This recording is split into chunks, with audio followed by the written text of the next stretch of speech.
talking with Walter Earl Harrison, our veteran from World War II and from Korea, and his son, Walter Earl Harrison, Jr. This is Francis Westbrook, a staff member, and Walt Harrison will help us conduct this interview. Now, Mr. Harrison, I'd like to begin by asking you to give us your birth date and place of birth. My birthday is December the 4th, 1921, born in Cochran, Georgia, Blakely County. And did you grow up in Cochran? I lived there for 3 years before my family moved to Fitzgerald, Georgia. I grew up in Fitzgerald, Georgia, and went to public schools there. Attended Fitzgerald High? Good. And then what did you do after that? What was your next step? I went to prep school over in Monroe, which was kind of a junior college outside of Atlanta, to put on weight and improve my education so I could get ready to play college football. Fantastic. And what was the name of that school again? Monroe A&M. Which stands for? I don't know. Monroe is the county. But that was a sort of a prep Yeah. school situation. Right. And That's right. then you knew you wanted to play, did you play football in high school? Yes. So you were getting ready to play football in college. Right. And then so college came, where did you go? I went, after Monroe, I went down to the University of Florida. Uh-huh. And I was there for a year. I stayed there a year, and the following year, I transferred just as I was ready to go start spring practice at Florida. I made a change and transferred to Mercer University, basically because my old coaches in Fitzgerald had transferred too. That was great. Yeah. So you liked that? You were pleased with the transfer? Yes, I was pleased with the transfer. And what did you major in at Mercer? Just general education at that time. Okay, great. And then along came World War II.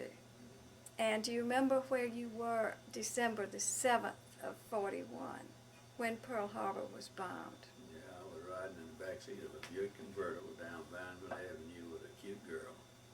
Do you remember who the girl was? Tracy Johnson. Good, good. A Maconite or a Mercer student? She was a Mechanite. Great.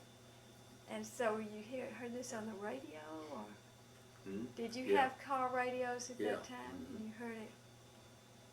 Had a convertible, and it was a friend of mine was driving it, CS course. But we were riding down Hardeman Avenue, and it just shocked the heck out of all of us because we were just like everybody else. We weren't expecting anything like this. What did you do next? Did you stop the car and talk about it? Did you go to someone's home? Well, What was next? We were going out to get a bite to eat, and so we went to the drive-in, which was the thing to do there. Yes. And we talked about what we were going to do, and the guy I was with says, well, I'm going down Monday morning to sign up. And I said, well, I don't think I'm going to move quite that fast. I'm going to wait until see what shakes out as getting in the Army Air Corps, which it was known at that time. So he eventually ended up in the infantry, and I eventually ended up at Maxwell Field for training. I was inducted in Nashville, Tennessee at the time, and I can remember yesterday when the train from Atlanta arrived with a lot of college boys in it, and as our train was pulling slowly by some of the barracks were full of guys who had just been there the day before or the day before that, and all I could hear was, "You'll be sorry," and it got us off to a good start. That's right. Yeah. Now, at this point, had you graduated from Macon? Can you back up just a little bit? This was after you completed 3 years at Macon? No, I did not. I mean, at Mercer? I didn't graduate out of that. Mercer was my last year. But you joined the Air Corps after your 3rd year at Mercer? No, I was joining the Air Corps my 2nd year. After your 2nd year. And did you say that some people came to the campus who encouraged you to do that? Yeah, well, the Army Air Corps was having a screening team because they needed pilots, and they felt like, you know, that two-year education was minimum requirement. And because there was a lot of navigation and weather studies and what have you, that meteorology was involved in the process. So I took those courses while I was going to school at Mercer, and I got college credit for those. And but this is kind of a side issue from the college curriculum. You knew what you wanted to do. Yes. Really. I had a time getting there because my mother was very much in disfavor. And I remember hitchhiking down on Sunday night when I heard about this thing was going to be scheduled for Tuesday morning. And I had to get my mother, because I wasn't 21, I had to get her permit. And when I went in the house, and she says, no way. And we had quite a little argument. And I was about ready to give up. But my older brother came home, and he convinced my mother that I should be allowed to do what I wanted to do in this particular case. And of course she cried, and I went back to Mercer. Did you learn how to fly in the cadet training program that they offered at Mercer? Yeah. You actually you were flying an airplane. Yeah, I had 60 hours of flying time when I was at Mercer. What kind of plane did they let you fly? Taylor Crafts and Taylor Cubs, and a couple of flights on Waco, which is the same as the Air Force primary training of the Stearman, basically the same airplane. So after the year finished up, I stayed in Macon during the summer and continued to fly, and worked at the State Highway Department, so I'd have something to eat. And then I got the report to come to Nashville on the 1st of that year. We spent about 4 or 5 days processing there, and then they sent me to Maxwell Field. And this is where you start learning how to be a cadet. Where was Maxwell Field? Montgomery, Alabama. And that's where you learn to eat in the square, with straight back, and eyes straight ahead, and all the other things that required. What type of routine took place during your days there at Maxwell? Was there a general routine to the Yeah, life? we had a lot of marching to do. We had a lot of physical exercise to do. We studied meteorology, and we studied aircraft mechanics, and basically kept up with the war in general through some of the professors there. And Maxwell Field was a permanent air base, I might add. And they were well organized. And of course there was an advanced training class going through at the same time I was there as a cadet. But we had to wait an extra 3 months because the first group I was in a class 43E, but I actually went to primary with class 43F because the fields were saturated with cadets and they didn't know what to do with them at that time, all of them at one time. So after that period of time, and it was a good program though because they kept us busy learning additional information. After that time, we were sent to Arcadia, Florida, to Door Field to take primary lessons. I was at Door Field approximately 3 months, and I flew approximately 75 hours. I don't remember the exact number. This was in a Stearman bi-wing training plane. The PT? PT-17.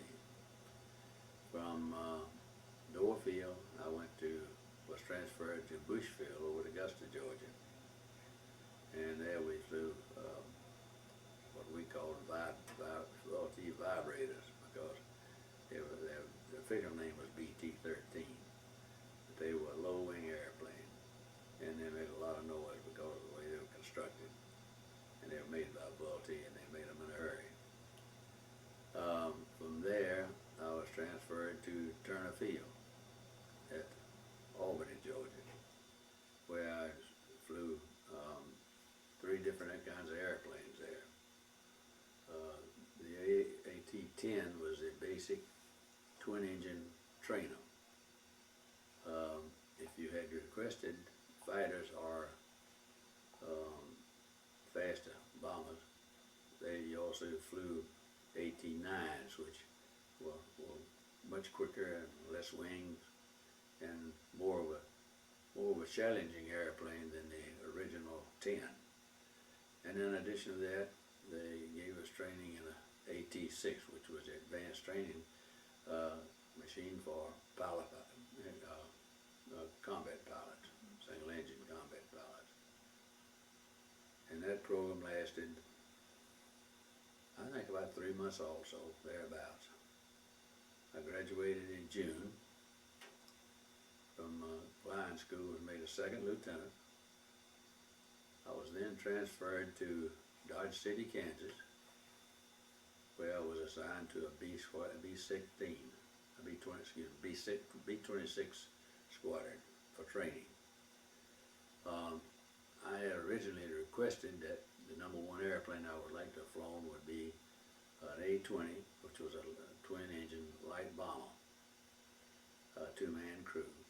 A B-26 was somewhat bigger and heavier. It had a 6-man crew and would carry quite a bomb load, and was much more difficult to fly because the wings were so short. It had a lot of names given to it through the years, Baltimore Witter, different names like that, and they finally had one name, one a day in Tampa Bay, and that was because of the fact that the airplane hadn't been tested yet. Martin got this contract, and the Air Force wanted a twin-engine bomber. It would carry as many bombs as a B-17 and a lot faster. And for quick missions, it wouldn't exceed probably 12,000 to 13,000 feet in elevation. So what we did, we spent, let me see, I think we spent from 1st of June until September at Dodge City. And there were quite some experiences out there. And is there any one or two that particularly stand out for you? well, one always that stood out with me.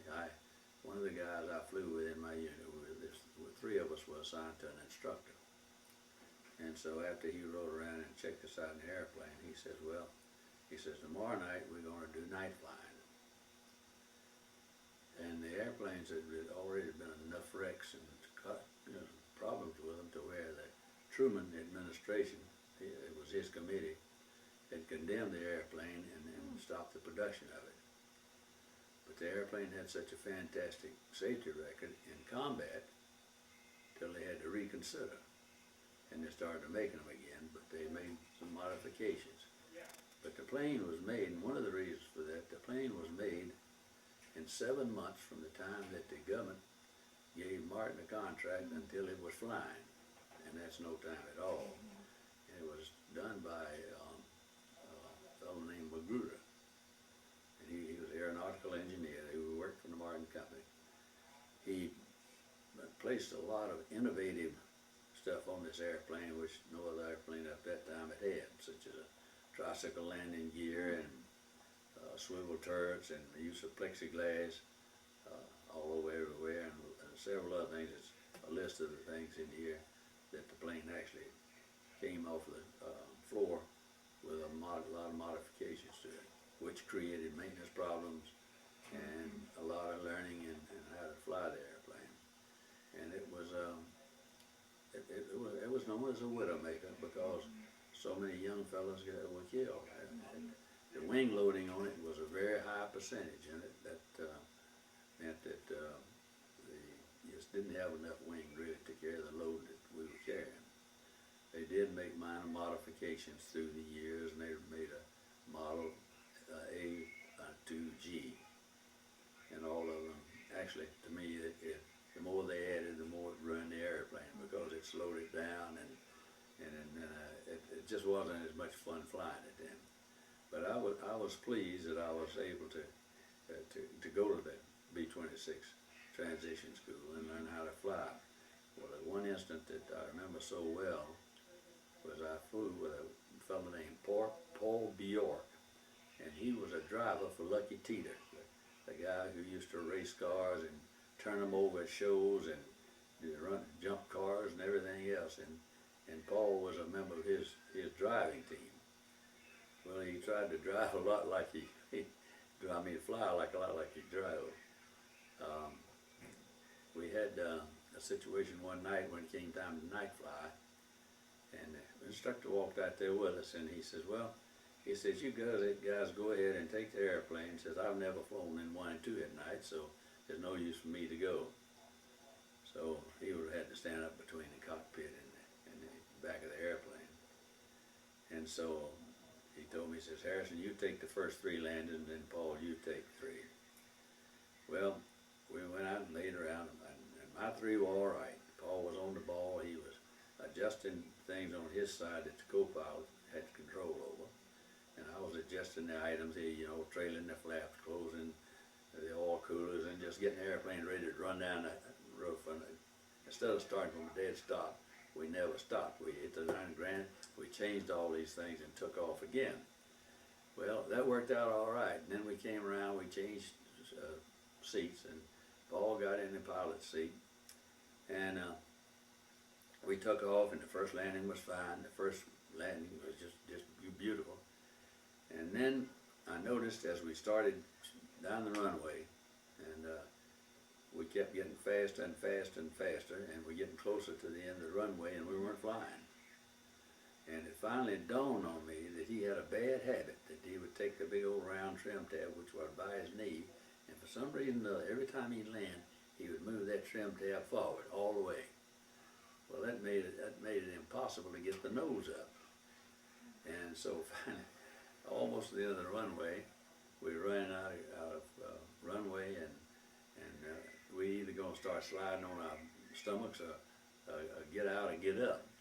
And so finally it dawned on me what happened. So I reached over and I just twirled the trim tab, and we kind of shot up in the air just like this.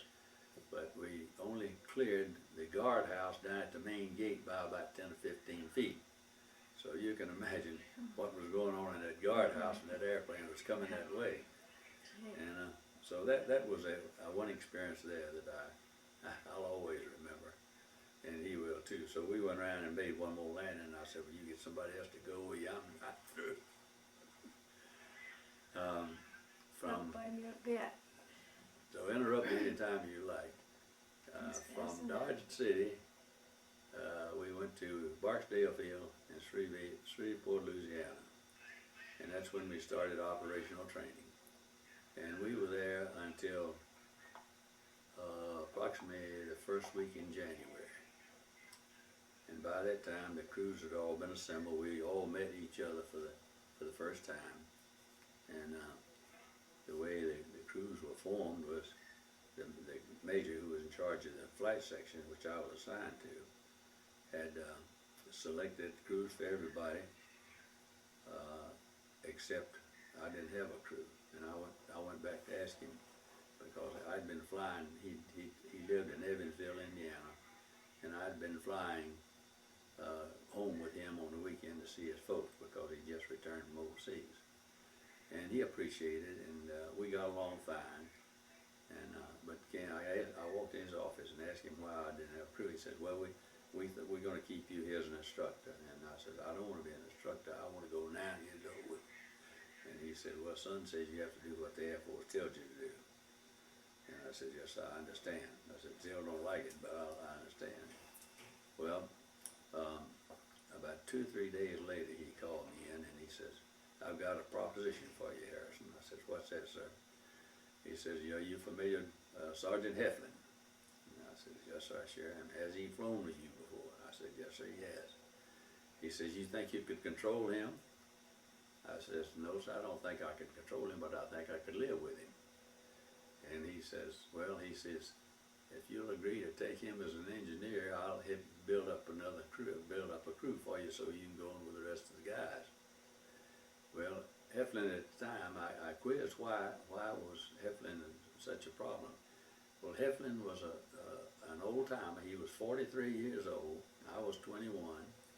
He had had years of service all this time. He used to work with the Texan Border Patrol unit for a while. And he was quite knowledgeable about the airplane. And overseas. He didn't want to get court-martialed, but we had a long talk, and he said that he'd do his best to behave himself, which he did. And so shortly after he joined me, well, another fellow who had been held back as an bombardier instructor, he went in to see him and said, "Why can't I get on Harrison's crew?" And so the colonel says, "Well, I would get rid of all of you at one time. I'd be better off." And so that was the way it was through. Then, well, in that same afternoon, there was two tall, skinny boys coming in there. They were both about 6'3" and 18 years old. And they said, we heard you were getting a crew, Mr. Harrison, Lieutenant Harrison." And I says, "Yes, we've got one developed." Says, "We sure would like to get on as the gunners." And I says, "Both of you?" I said, "We only got one gunner." He said, "No, he'll be a tail gunner, and I'm qualified in radio operating." And he said, "That's what I've been studying." So we ended up with two 18-year-old, one from Beaumont, Texas, one from El Reno, Oklahoma, and Sergeant Heffman from Newark, Ohio. And we started our training. The co-pilot came in from a flight school where he wanted to fly fighters, but he ended up flying co-pilot for bombers. His home was in the northern part of Wisconsin. So we trained there for approximately 2 months. And then we went overseas. We went to Savannah on the train out of Barksdale, got a new airplane, brand new, and I remember the cost of that thing was like $35,000. And of course today you couldn't even buy an engine for $35,000. But anyway, we got an airplane. We were able to fly it around Savannah, checking it out and being sure the engines had sufficient time on them and that they were performing okay. And after about 3 days, we were transferred down to Homestead, Florida, where we picked up our orders. And these orders aren't to be opened until you're 200-something miles out off the shore. So we didn't have any idea where we were going. We all thought we knew where we'd like to go, but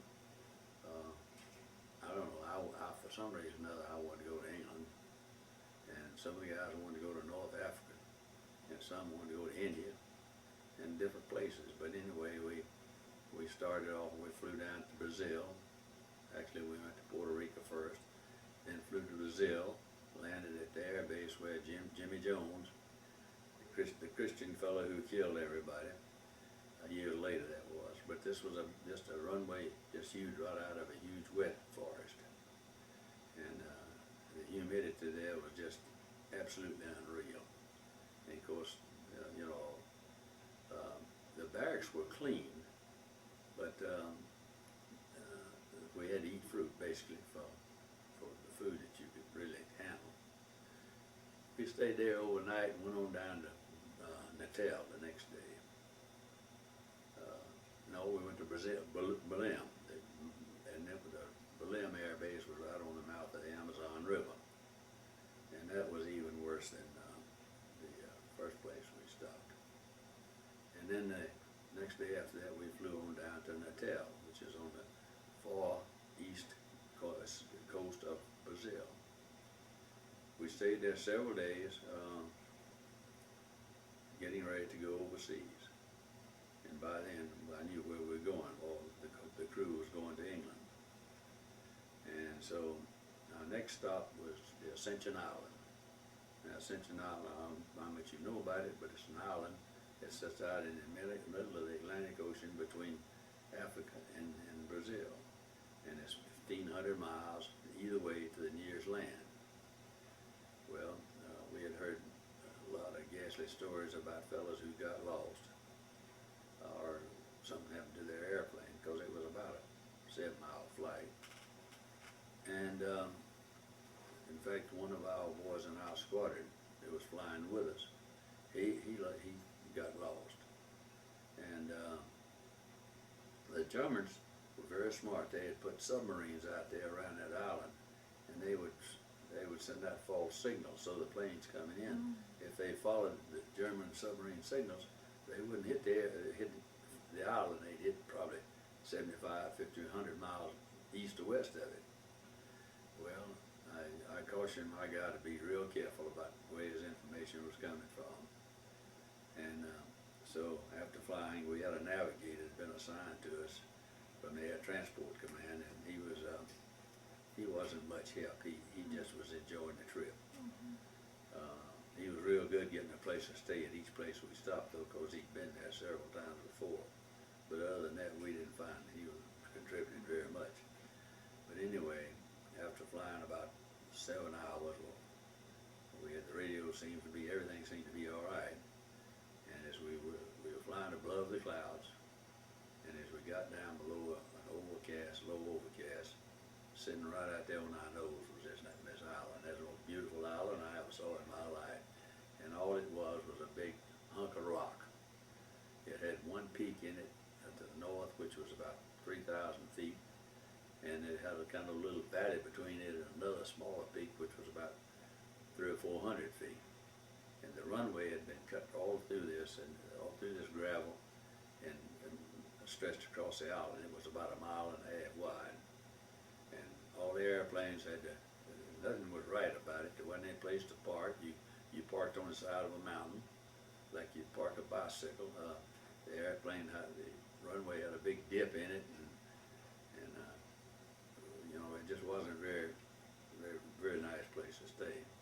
In fact, they told us we'd only be there a day or two, and we couldn't do this and do that or the other. So that's something we couldn't do anything really except just play cards, which we did a lot of.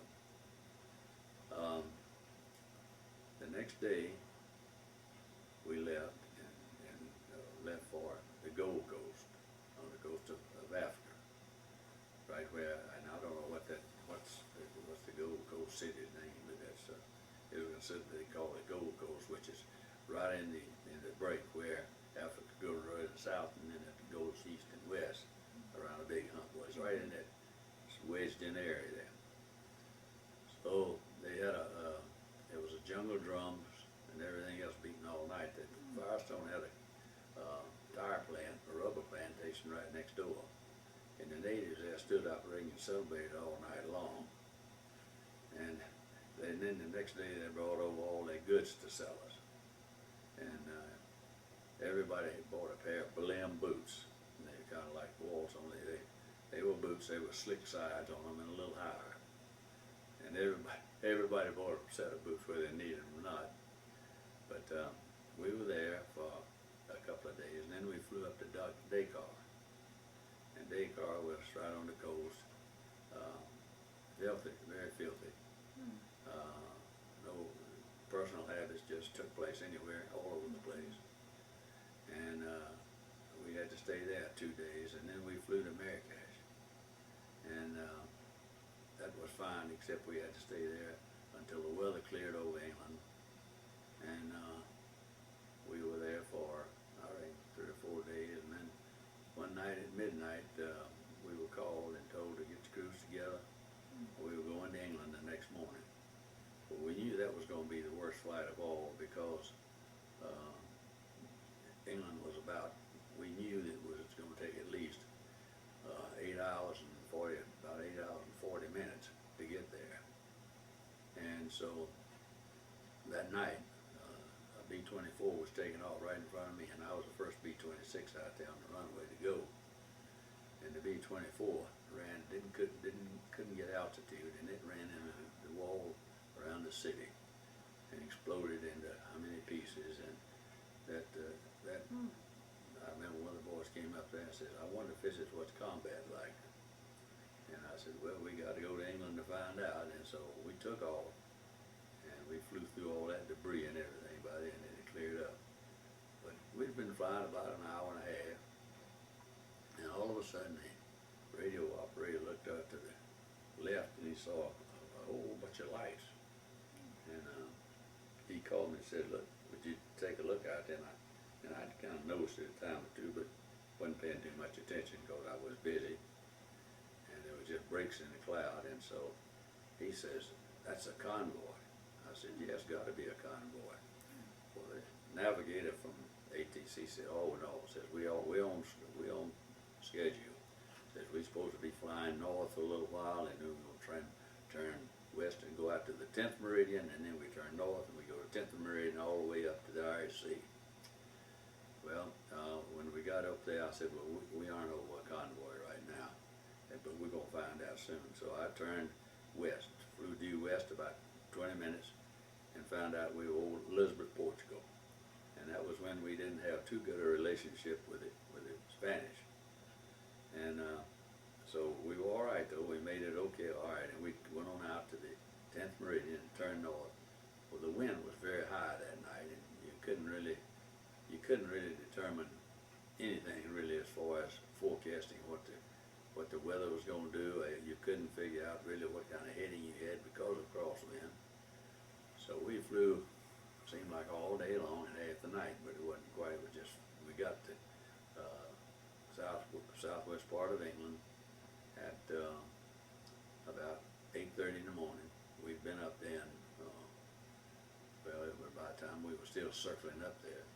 We got up there and over the Irish Sea, and the airport was socked in.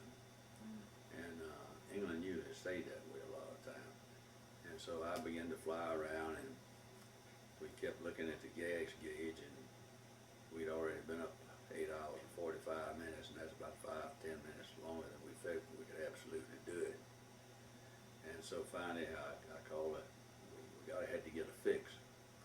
And our navigator wanted us to take a fix of 10 degrees. He was operating his machine back there. And I called our Sergeant Hodge up there, and I said, see if you can get me a fix. So he got a fix on the radio, and that's where you pick up points crossing the hairs on the long way radio. Well, anyway, his fix was a third-class fix, but it showed a heading of 120 degrees. And so I told Scott, the navigator from ATC, I was going to go 120 degrees. And he said, well, you're making a big mistake. And I said, yeah, but I said, you haven't done anything right on this trip yet, so I'm going this way. And sure enough, in about 10 minutes, called up again, and our class fix had been reduced to a class 1, so we were going the way we were supposed to. Got over the air bays, and it was socked in solid.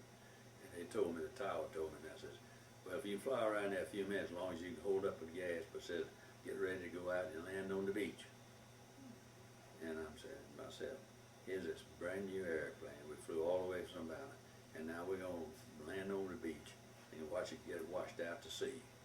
And I said, not if I can help it. But anyway, about that time, one of the boys spotted a hole in the clouds, and so we spiraled down and landed. That runway that we came out on as a heading had dump trucks and all kind of road equipment. They were repaving and resurfacing the road.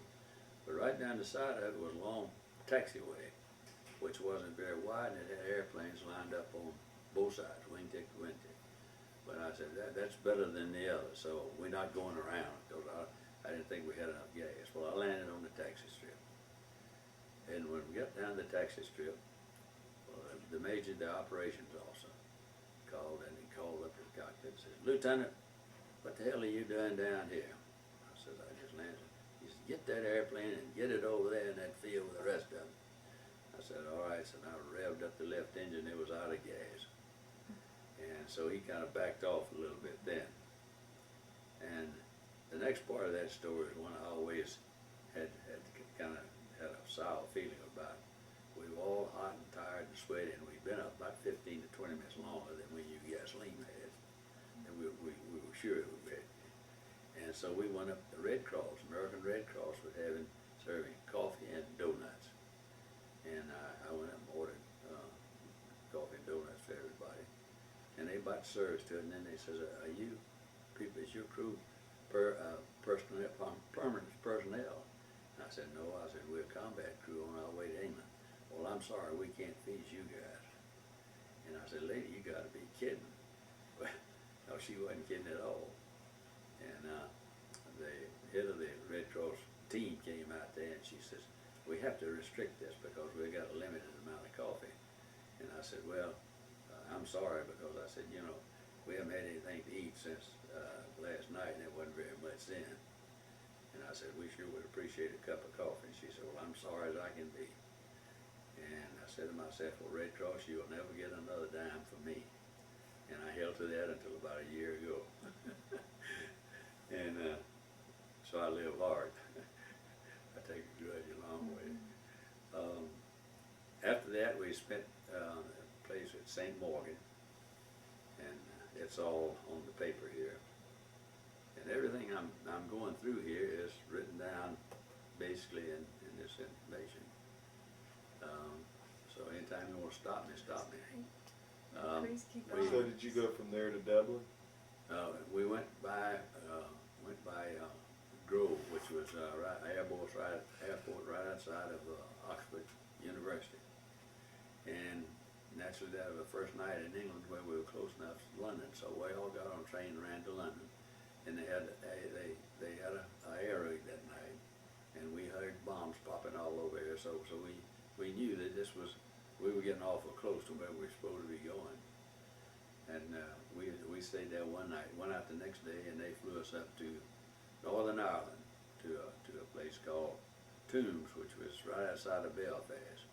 And we stayed up there for 5 weeks, I reckon it was, doing additional training.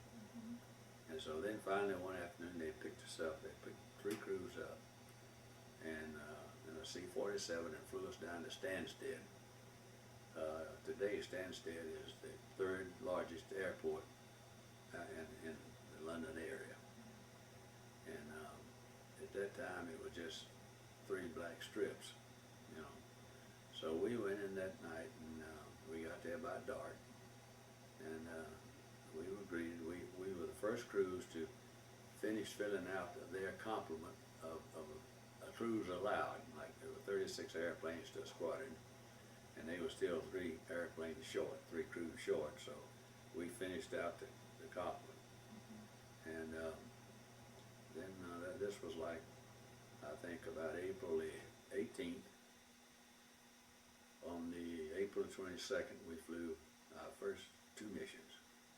First day was 2 missions, and we realized that one of the fellows that was right ahead of us and above us, his ship was blown up, and he actually was captured for a while, but he was able to get underground, got him away some way, and brought him down to Spain and to Gibraltar. They put him on a new ship, and he was back in the squadron within 30 days. He had quite a lot of stories to tell about his experience. After we started flying missions, the first missions we flew, well, this was all combat flying, I mean real close formation flying. And we started flying the mission on the 22nd, and the 68th mission we flew on September the 12th. And when we went over, they told us we'd have to fly 50 missions, and then they raised it to 60 missions, 65 missions, and then after that I didn't know when they would ever stop getting us out. But we ended up with 65, and that was the end of our combat session. It's amazing. And you flew mostly against Germans in France, not, you didn't fly into Germany. We supported and we prepared the invasion coast by knocking out bridges and marshalling yards and what they call no-ball sites, which was nothing but the V1 launching ramp. It was kind of like a big long chute. And those things were pretty dead. They did a lot of damage. I know when soon as we got down there, we finally found a place to eat in London, and it cost us 20 pounds a piece to join. That way it kept everybody out there. But it was a nice place to eat, a nice place to dance and have a good time. And the next weekend, we had an off weekend. We couldn't wait to get down there. So as we got close to that section of town, the cabbie was telling us that they had quite a lot of trouble over here last week in this area of town. Well, when you rounded the corner and he looked around and he pulled up to a stop there right at the center section, and it was just leveled. All the buildings along there were just leveled. And I said, well, that's an experience for us fellas. I said, we just, there were 3 of us, we just shot 60 pounds. I said, at that time, a pound was equivalent to $437. And after that, the mission started, and we had a little time off, not much. Can I Because ask they you a quick question? You flew a total of 68 missions? 68. 68 missions. So out of those, is there any that particularly stand out for you? Well, I probably have to check my records. I got offhand, I've got 2 or 3. One is one of the roughest targets we had was when we tried to win the Cherbourg Peninsula harbor from the Germans. And the Americans had come down Utah Beach and had cut across and had gone back out. Well, right up here was a Cherbourg Harbor, which was a good natural harbor. And the Americans wanted it the worst way so they could feed Patton and his army. They were going down through the Brest Peninsula and other ways. Well, the Brest was heavily armed. They just backed all the machine guns up into that area. And, the planes, a lot of them were shot up a lot.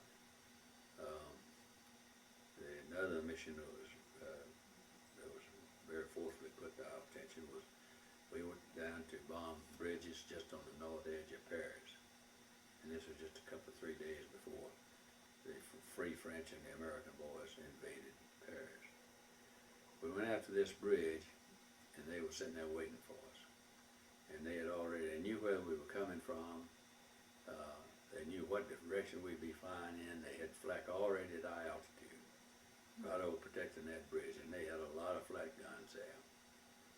And we lost 5 airplanes the first run across the target, and came back and lost a couple more in the second run. Out of how many? Out of how many planes? 36. And that was probably after the ground support. During the bombing from altitude, we bombed from like 10 to 12,000 feet. And our losses were much better than they were after we got down and started doing close ground support in France. And I wasn't involved in that, but I read a lot of information about what all they went through, and I knew a lot of the fellows that participated in that, and some that were killed as a result of it. And you flew over during D-Day? And D-Day, I made 2 missions over D-Day. And our squadron, because of our bombing record, was selected as the first bombers over the coast. Wow. And so we came over and started out, we were supposed to bomb at 8,000 feet. And the weather kept getting lower and lower going across the channel. It was a nasty night. I remember it started to rain about 12 o'clock the night before. We'd had 2 or 3 dry runs where they'd get us up in the middle of the night and say, "This is it, boys." And we'd get airborne to get up in the air and they'd say, "Mission canceled out." But this particular day, we had a different feeling about it. They had just got through painting the stripes on the wings of the airplanes the night before. And everybody kind of had the same attitude I did. They wanted to get it over with. And because it had been on everybody's mind, they said, "This is what we're over here for." And we went down Utah Beach and bombed Utah Beach. But as we were going across, your mind can't conceive of how many ships were out there on that channel. I mean, it was literally almost felt like you could walk from deck to deck to get across that 60 miles. I mean, there were ships of all shapes, sizes, and descriptions, from small little rowboat type things to the 45,000 ton battleships. And so we bombed right along the beaches, about 30 seconds ahead of when the troops started in the landing barges. And we had real good success. We put our bombs exactly where they wanted to, just between the water and the beach, and some along the beaches where there were guns. But it was a place of no more than 75 yards wide, and we put all our bombs there. But as we got there, we were supposed to bomb from 8,000 feet. We ended up bombing actually from about 1,800 feet, and we had a lot of ground fire, and we lost 1 plane there. And then we would go across the peninsula and head back to Rome to our base for the second mission. second mission, on the next day, I ran 4 missions in 2 days. And the last mission, on June the 7th, we went out to bomb a Martian yard in Amiens, which was they were bringing all the German panzer divisions and tank corps and personnel weapons and this kind of thing headed north. Well, our target of opportunity was kind of shielded over, so we were looking around. They told us to break up and go look for targets of opportunity, which was the first time we'd ever been turned loose, because all the rest of the time we were just like this, flying together. Well, we all took off in 3-ship flights, and we went hunting. And we found a convoy coming up a big cut, like this, with trees on this side and what have you, and big clay hills on the other side. And this division was coming down coming down the straight road, and we saw them, so we backed up at the other end of the truck, and I had 4 50 caliber machine guns on the front end of my plane that I could control, and the other 2 did too. And so we swept across that convoy about 3 times, and while I never did see anybody get killed, the evidence was probably there, because they were jumping out of those trucks, and the trucks were blowing up, and we just really played havoc with that thing. We came on home, and that basically was about the second most satisfying. That was the most satisfying, and that made a strange sound that say it was satisfying to kill a bunch of Germans, but that's what we'd been sent over there for. And we were quite elated when we got home. Another mission that brings back a lot of laughter is, I made a special trip back to Europe a few years ago just to go to Rouen to see what our group actually did. It was a Sunday morning. It was 6 ships in the group, and we were going across the last bridge across the Seine River before the Germans got everybody back across. It's Sunday morning, and we were supposed to go get that bridge. Well, the bridge is right across the river, and right down from the bridge, about 100 yards or so, is the cathedral. And they said, whatever you do, don't drop any bombs in the cathedral. And so the flight was being led by Captain Josephi from Texas. And Josephi was kind of a wild man. He was like Bjork, he liked to ride horses. And he came from a ranch, and he's a hep ready to go boy. But we thought we'd done something real smart. The bridge was on this side. We went down the east side, way out this way, like we weren't going to Rouen. We were going somewhere. We went down south of Rouen, made a big turn, and came back up, and didn't have any. We were trying to get with the wind and get the bridge, the bombs, so the bombs would fall to the right, because we were going to go to the right with them. And so that we went back north, and then made a big U, and then we made a real sharp U, and came back across it. They hadn't seen a piece of flak yet. And then all at once, all hell broke loose. I mean, there was flak everywhere, because that was the last bridge over Ridge, and they wasn't going to lose that one very easy. Well, we bombed the bridge, but just as a bombardier, and we all toggled off the lead bombardier.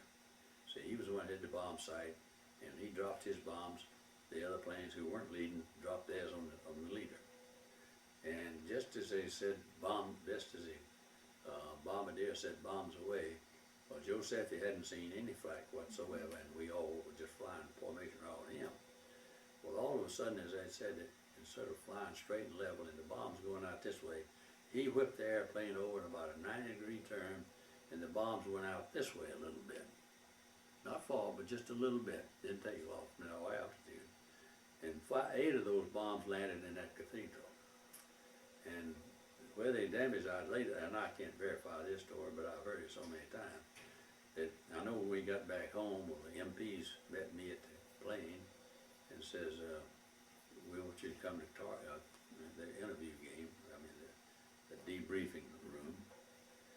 they kept me up there for about an hour or so because I was the second guy back. I was the second leader. And I said, well, I had the bomb on Giuseppe. That's the way the thing was set up. And I said, I was flying formation right under his tail. And I said, I had to do what he did. And of course, he peeled off and he went down about 450 miles an hour. And just circling down, getting out of the way. And the bombs were just going the other way so pretty. And he knocked down eight bridges. So when we got home, they had the policemen pick him up. And that night, we heard all the rumors at mess hall that Giuseppe was going to be sent to the South Pacific. And, for not following orders. And he was in bed in court, and be court-martialed. That was the idea. Well, the next morning at breakfast, one of the guys says, hey, Harrison, said, weren't you on that ruin raid yesterday? And I said, yep, sure was. He said, well, you heard, what are they going to do with you? And I said, well, I don't know yet. He said, well, it's funny. He says, Giuseppe, they got him down there now, and the story is that Giuseppe had been made a hero. And the night before, he was about to get kicked out of service. And what had happened is a bunch of German field officers were spending the night in that cathedral, which was a violation of some of the war acts. And so several German high-ranking field officers were killed in that raid. So Giuseppe was made a hero.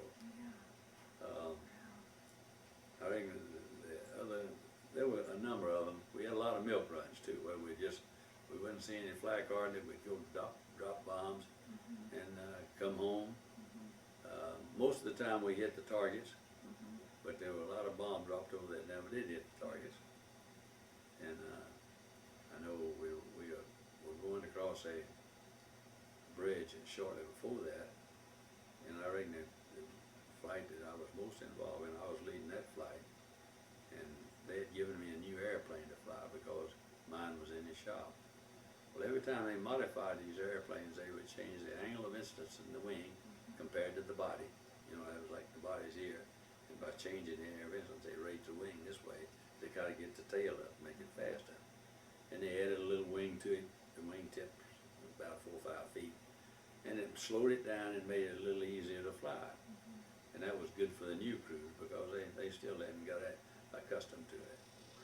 But we went in, and as we got down close to the target, well, we were down in about 700 or 800 feet, and we were riding down this river, trying to determine exactly where the bridge was, and we came around a curve in the river, and the bridge was right in front of us.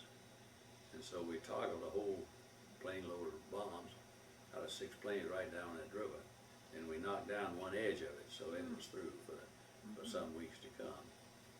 And during that time, well, the windshield right in front of my face got blown out, and it traveling at 300 miles an hour, and having glass blown in your face was very demoralizing. And how did it happen that you were not injured? Well, I knew I was injured. I could feel the blood running down my face. And I kept my eyes closed, and I told the co-pilot, I said, take over.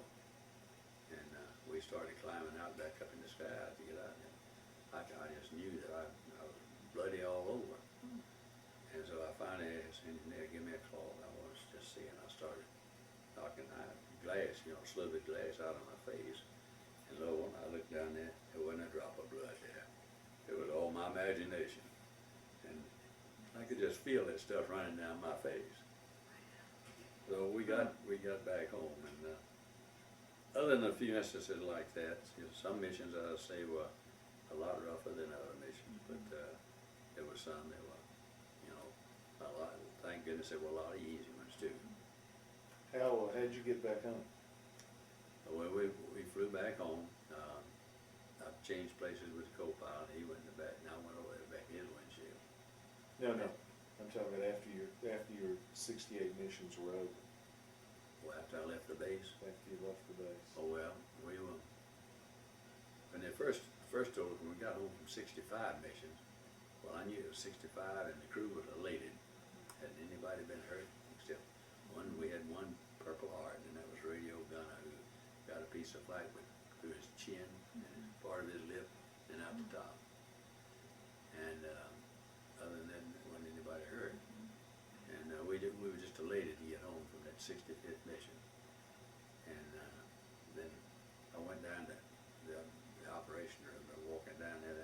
lights off, and loaded us the next day, Harrison, for number 66. Well, it ended up with 68 before it stopped. But we got in that afternoon about 3 o'clock, and the colonel walked by and says, Harrison, how long will it take you to get your crew ready to go home? And I said, about 15 minutes, but maybe we ought to have about an hour. And so everybody scrambled. You know, they got all their stuff in their bags and their trunks, and a big 2.5-ton truck hauled us down to London. We got on a train, and we rode up to Shakespeare country, up in a place called Stone.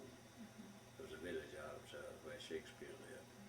And I was there a couple of days. We went to the first night. We went to the mess hall, and because we were always hungry, and went to the mess hall. And this old boy that I knew in prep school over at Monroe walked up, and he said, "What the world are you doing over here?" And I said, "I'm here to wait and go home."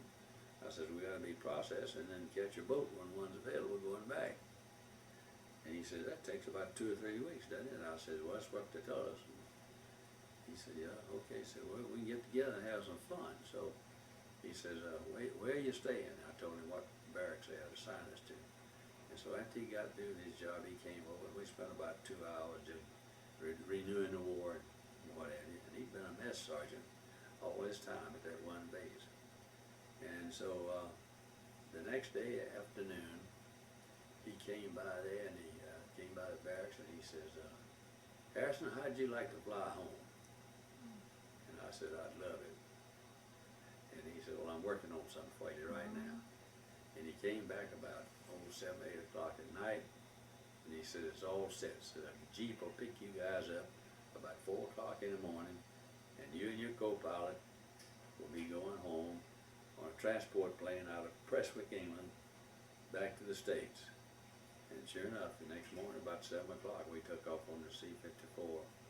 We came back by the way of Iceland and Newfoundland, and we were in Washington, arrived in Washington, D.C. at the end of that, at Reagan's Airport at about 9 o'clock in the morning. So then I called all the boys' wives on this cruise, and told them that their husbands were through and on the way home, and they'd be home sometime soon. So I was in Macon by the next morning. So And so that was the end of my combat journey. that's incredible.